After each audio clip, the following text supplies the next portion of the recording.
नमस्कार मित्रांनो. एक ट्रॅडिशनल सॉफ्टवेअर डेव्हलपमेंट कंपनी आणि एक ए-आय एजन्सी किंवा आत्ता ज्या ए-आय एजन्सीज बिल्ड होत आहेत, त्या कशा पद्धतीचं काम करतात याच्याबद्दल आज आपण बोलणार आहोत. आणि आजचा व्हिडिओ जो आहे तो आजचा व्हिडिओ त्या लोकांसाठी आहे.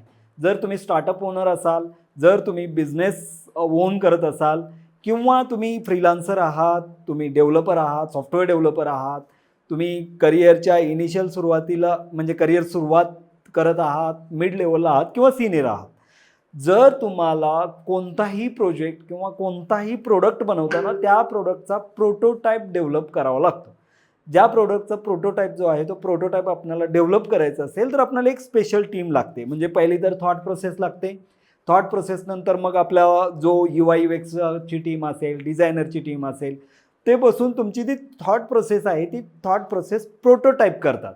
म्हणजे फर्स्ट स्क्रीन कोणती यायला पाहिजे, सेकंड स्क्रीन कोणती यायला पाहिजे, थर्ड स्क्रीन कोणती यायला पाहिजे, कलर कॉम्बिनेशन्स कोणते पाहिजेत, फॉन्ट फॅमिलीज कोणती पाहिजे, हे ॲप्लिकेशन दिसणार कसं आहे, क्लिक केल्यानंतर काय होणार आहे, या क्लिकवरती काय होणार आहे, हे जे सगळं आहे हे प्रोटोटायपिंग तुम्हाला तुमची टीम करून देते. प्रोटोटाईप झाल्यानंतर मग ते ॲप्लिकेशन जातं सॉफ्टवेअर डेव्हलपमेंट टीमकडं, ते डेव्हलप होतं, मग ते जातं डिप्लॉयमेंट टीमकडं, ते डिप्लॉय होतं, टेस्टिंग टीममध्ये टेस्ट करते. आणि हा जो सॉफ्टवेअर डेव्हलपमेंट लाईफ सायकलचा फ्लो आहे किंवा सॉफ्टवेअर डेव्हलपमेंट लाईफ सायकल आहे, ती सॉफ्टवेअर डेव्हलपमेंट लाईफ सायकल तुम्हाला मेंटेन करावी लागते, राईट.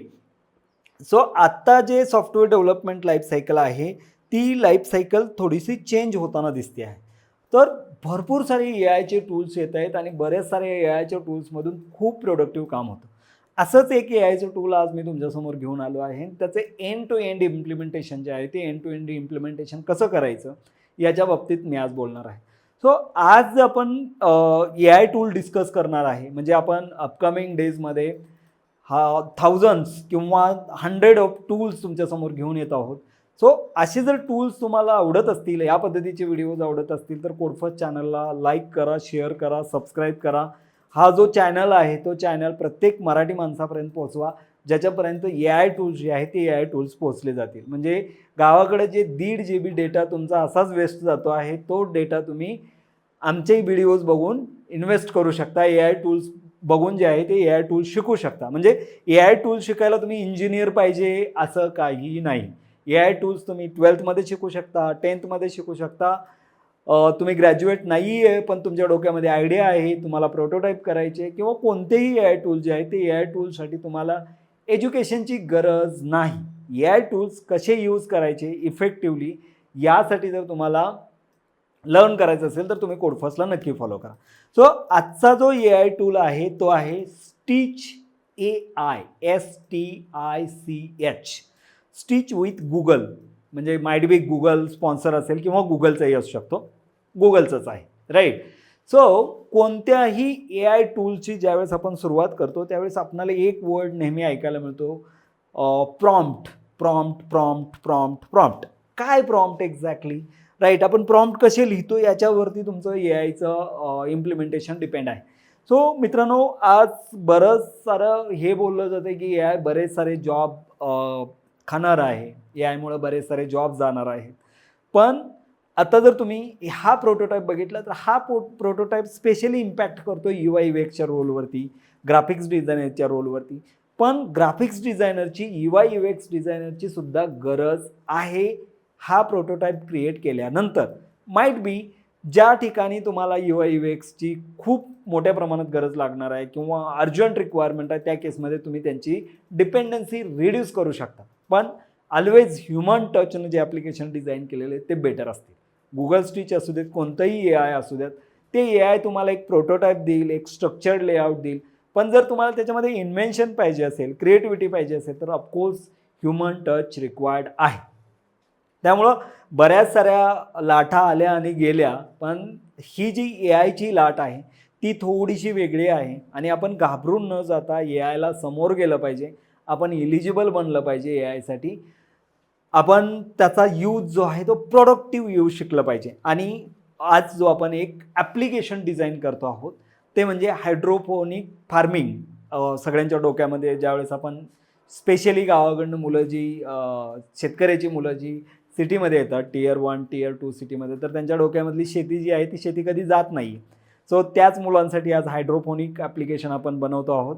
आणि आमच्याकडे जी इन हाऊस टीम आहे ट्रेनिंगसाठी सॉफ्टवेअर डेव्हलपमेंटच्या, ती सॉफ्टवेअर डेव्हलपमेंटची टीम हे ॲप्लिकेशन रिअल टाईम कोड करेल. आज आम्ही तुम्हाला या ॲप्लिकेशनचं प्रोटोटाईप बनवून दाखवणार आहोत. नेक्स्ट व्हिडिओमध्ये या ॲप्लिकेशनसाठी ज्या लोकांनी सॉफ्टवेअर डेव्हलप केलेला आहे त्याचा एक रिलेटेड व्हिडिओ जो आहे तो आम्ही लवकरच लवकर घेऊन येऊ. राईट. आता जो मी प्रॉम्प्ट लिहिलेला आहे हा प्रॉम्प्टही मी स्वतः लिहिलेला नाही आहे, कारण आजकाल बरेच सारे स्पेलिंगही येत नाहीत आहे बऱ्याच साऱ्या लोकांना, त्यात मीही आहे. ओके. सो बऱ्याच साऱ्या गोष्टी ज्या आहेत त्या बऱ्याच साऱ्या गोष्टी तुम्हाला AI वरून मिळून जातील इझिली. तो हा प्रॉम्प्ट लिहिलेला आहे मी ChatGPTवरून. तुम्ही जेमिनी यूज करू शकता, ChatGPT यूज करू शकता किंवा बरेच सारे टूल्स आहेत. ज्या लँग्वेजमध्ये तुम्हाला येते त्या लँग्वेजमध्ये प्रॉम्प्ट विचारा, प्रॉम्प्ट लिहायला शिका. प्रॉम्प्ट हा वन टाईममध्ये कधीच बेटर येणार नाही.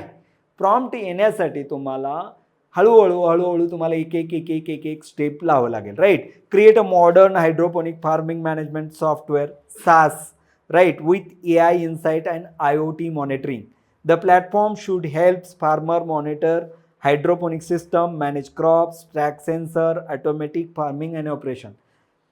जे लोक हायड्रोपोनिकचा सेटअप करतायत, जे लोक हायड्रोपोनिकवरती काम करतायत त्या सर्वांना हा व्हिडिओ पाठवा आणि त्यांचे जर काही इन्साइट्स असतील, त्यांना हे ॲप्लिकेशन कुठे यूज होत असेल तर आम्ही फ्री ऑफ कॉस्ट हे सॉफ्टवेअर त्यांना प्रोव्हाइड करू.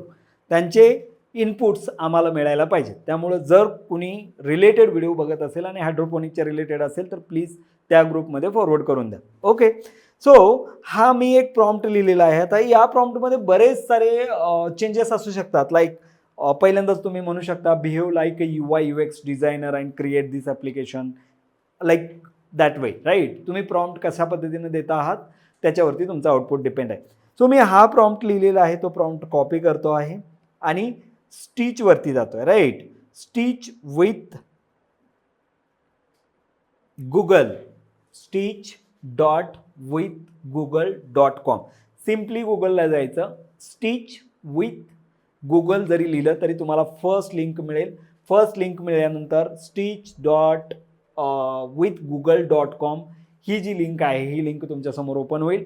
असा इंटरफेस ऑलवेज कोणतंही AI टूल जर शिकत असाल तर या पद्धतीनं जो इंटरफेस आहे तो या पद्धतीनं तुमचा इंटरफेस राहतो. राईट. एका ठिकाणी प्रॉम्प्ट लिहायचा असतो. राईट साईडला जे तुमचं ऑलरेडी बनलेला प्रोजेक्ट आहे तो प्रोजेक्ट राईट साईडला, या साईडला पूर्ण राईट साईड प्रोजेक्ट्स असतात. इथं तुम्हाला प्रॉम्प्ट लिहायचा आहे. मग प्रॉम्प्ट लिहिण्यासाठी बरेच सारे वेज असतात. काही लोक फाईल अपलोड करायला लावतील, काही लोक टेक्स्ट प्रॉम्प्ट देऊ शकतात, ज्या त्या टूलप्रमाणे आहे. राईट. आता जर याच्यामध्ये बघितलं तुम्ही तर याच्यामध्ये तुम्हाला इथं प्रॉम्प्ट लिहायचं आहे describe your design.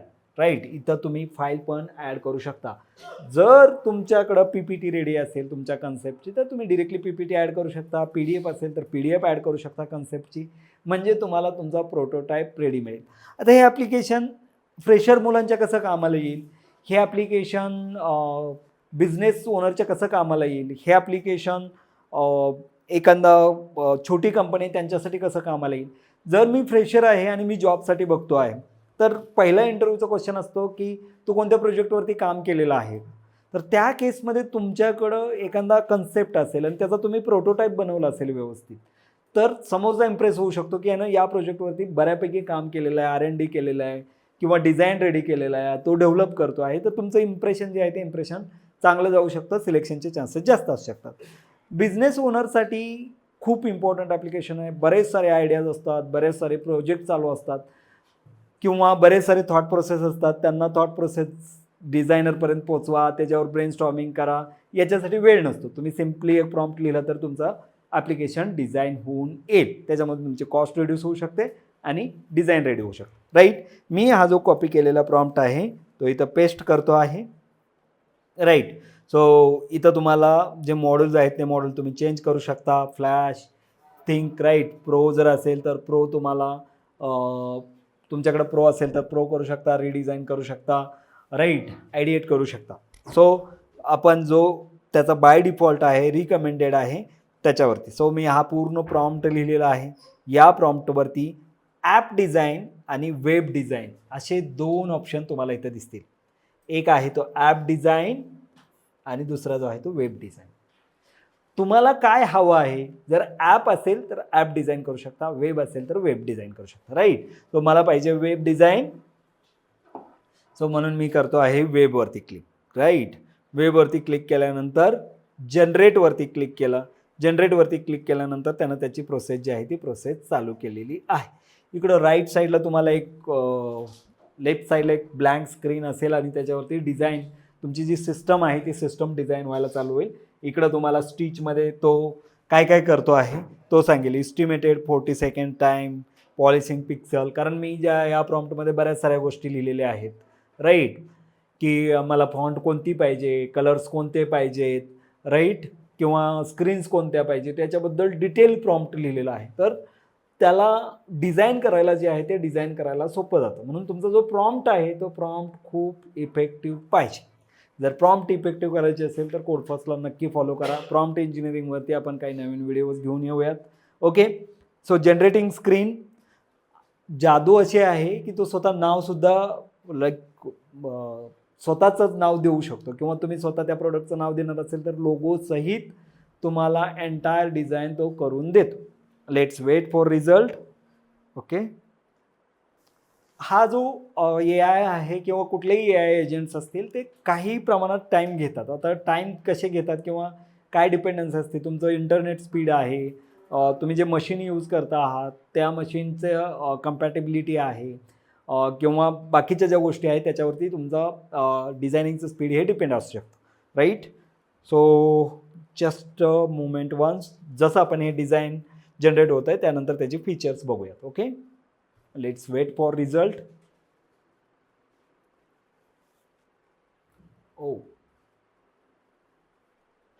Perfect. So 3 screen जे आहेत ते 3 स्क्रीन डिझाईन झालेल्या आहेत ऑलरेडी, राईट. आता तो प्रत्येक एक स्क्रीन तुम्हाला डिझाईन करून देईल. बघा, म्हणजे या 3 स्क्रीन जर बनवायच्या असत्या ॲज अ डिझायनर म्हणून तर आपल्याला प्रत्येक गोष्टीचा विचार करावा लागला असता, राईट. की डॅशबोर्ड कसा असणार आहे, कलर कॉम्बिनेशन कसं असणार आहे, ॲप्लिकेशनचं नाव कसं असणार आहे, ह्या 3 स्क्रीन यानं मला दिलेल्या आहेत. आता त्यातली एक स्क्रीन जी आहे ती एक स्क्रीन आपण ओपन करून बघूयात, राईट. प्रिव्ह्यूवर क्लिक केला, न्यू टॅबवरती क्लिक करतोय मी. न्यू टॅबवरती क्लिक केल्यानंतर मला डेस्कटॉपसाठीची जी स्क्रीन लागणार आहे ती स्क्रीन अशी दिसत आहे. हायड्रो ग्रो म्हणून त्यानं ॲप्लिकेशनचं नाव स्वतःच घेतलं. त्याचे कलर कॉम्बिनेशन जे आहे ते कलर कॉम्बिनेशन फार्मिंगच्या रिलेटेड आहे म्हणून ग्रीन स्वतः घेतलं, राईट. इथं ग्रीन शेड जो आहे तो ग्रीन शेड स्वतः दिलेला आहे, राईट. सिनियर ओनर जे पण काय आहे त्या सगळ्या गोष्टी अगदी जर तुम्ही बारकावे बघितले डिझाईनमधले तर बरेच सारे बारकावे जे आहेत ते बारकावे कव्हर केलेले आहेत, राईट. सो या पद्धतीनं ग्रीन हाऊस स्टेटस जे आहे ते, त्यानंतर ऑपरेशन जे आहेत ते कुठले कुठले टास्क शेड्यूल आहेत, जे लोक आता फार्मिंग करतात, हायड्रोपोनिक फार्मिंग करतात त्यांच्यासाठी हा फ्लो जो आहे तो हा फ्लो त्यांना माहीत असेल, राईट. सो या पद्धतीने तुमचा हा एक डॅशबोर्ड त्यानं रेडी करून दिला, जो असेल कुणाचा आहे, राईट. इथं जर बघितलं तुम्ही तर त्या स्क्रीनचं फार्म ओनरचा जो आहे तो फार्म ओनरचा स्क्रीन आहे, राईट. त्यानंतर IoTची स्क्रीन जर बघितलीत तुम्ही तर IoTची स्क्रीन या पद्धतीनं दिसेल. जर तुम्ही मोबाईल ॲपवरती क्लिक केलं असेल तर तो मोबाईल ॲपचं डिझाईन देईल, जर तुम्ही वेबवरती क्लिक केलं असेल तर वेबचं डिझाईन देईल, राईट. सो IoTसाठी परत कलर कॉम्बिनेशन त्यानं चेंज केलेलं आहे, ग्राफ्स दिलेले आहेत, फॉन्ट फॅमिली दिलेले आहेत, right. pH, water pump, year, जिथं जिथं तुम्ही IoT सेन्सर यूज करणार आहे तो सेन्सरचा सगळा डेटा तुम्ही या डॅशबोर्डवरती सेव्ह करू शकता किंवा दाखवू शकता.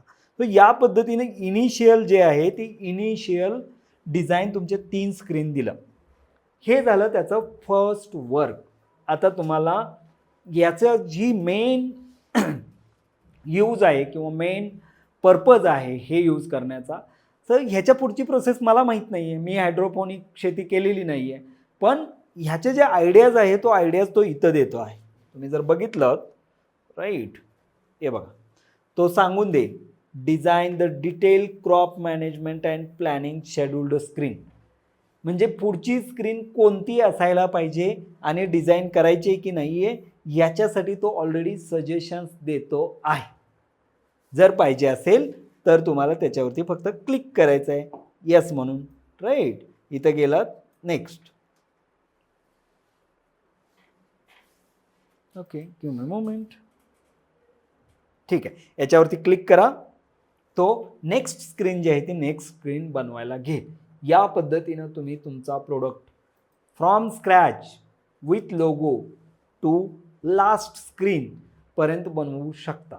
म्हणजे आत्तापर्यंत कर्सर असेल किंवा बरेच सारे AI चे टूल्स असतील, एक जनरिक कोड देत होते, राईट. तर तुम्हाला तुमच्या पद्धतीनं जर ॲप्लिकेशन डिझाईन करायचं असेल तरीसुद्धा तुम्ही बनवू शकता. तर या पद्धतीनं तो फोर्थ स्क्रीन जी आहे ती AI डिटेक्शनची तो देईल तुम्हाला, राईट. या पद्धतीनं तुम्हाला बऱ्याच साऱ्या स्क्रीन ज्या आहेत त्या बऱ्याच साऱ्या स्क्रीन भेटू शकतात. आता या ज्या स्क्रीन बनवलेले आहेत त्याचा जो HTML CSSचा जो कोड आहे तो कोडसुद्धा तुमच्याकडं अवेलेबल होऊ शकतो. जर इथे गेलात मोर ऑप्शनमध्ये view code, copy Figma, export आणि डाउनलोड हे जे ऑप्शन्स आहेत हे ऑप्शन्स तुमच्याकडं अवेलेबल आहेत. व्ह्यू कोडवरती क्लिक केलं की तो एंटायर कोड देतो. HTML CSS बूटस्ट्रॅप जर यूज केला असेल तर बूटस्ट्रॅप, कुठले कलर कॉम्बिनेशन यूज केलेले आहेत, कोड काय केलेला आहे. फक्त हा जो कोड आहे तो तुम्हाला रीड करता यायला पाहिजे, सॅनिटाईज करता यायला पाहिजे आणि तुम्हाला तुमच्या ॲप्लिकेशनमध्ये यूज करता यायला पाहिजे. सो या पद्धतीने जर तुम्ही स्टिच AI वापरत असाल, त्याच्यामध्ये कोणाला काय डाऊट्स असतील, क्वेरीज असतील तर तुम्ही कमेंट्समध्ये सांगा. आपण त्यानंतरचे पुढचे व्हिडिओ जे आहे ते पुढचे व्हिडिओ या पद्धतीनं बनवूया.